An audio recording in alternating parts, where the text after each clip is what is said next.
नमस्कार। शिंदे गटाचे नेते रामदास कदम यांनी शिवसेना प्रमुख बाळासाहेब ठाकरे यांच्या मृत्यूनंतर 2 दिवस त्यांची बॉडी मातोश्री येथे का ठेवण्यात आली होती असा प्रश्न उपस्थित करून राजकारणात एकच खळबळ उडून दिली होती।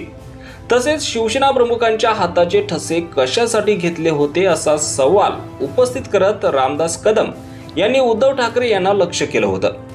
तर रामदास कदम यांच्या या आरोपानंतर उद्धव ठाकरे नेमके काय बोलणार याकडे सगळ्यांचं लक्ष लागलं असताना उद्धव ठाकरे यांनी मात्र फक्त 2 शब्दांमध्ये रामदास कदम यांची लायकीच काढली। मी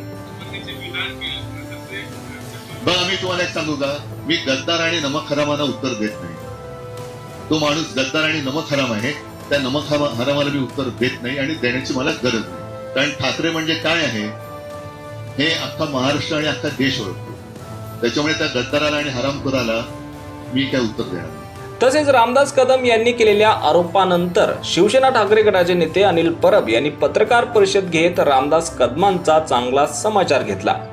तसेच रामदास कदम यांनी माफी मागितली नाही तर कायदेशीर कारवाई करू असा थेट इशारा अनिल परब यांनी दिला आहे। तर अनिल परबांच्या या इशाऱ्यानंतर रामदास कदम यांनी पुन्हा पत्रकार परिषद घेऊन परब यांच्यावरच संताप व्यक्त केलाय। यात बोलताना रामदास कदम यांनी एक वेगळाच दावा केलाय।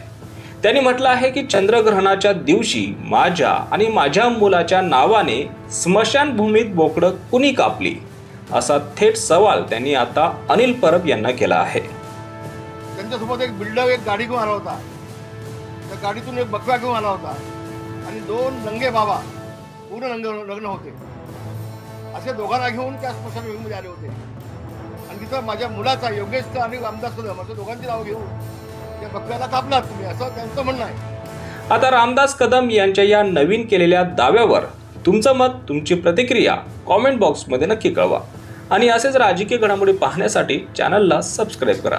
धन्यवाद।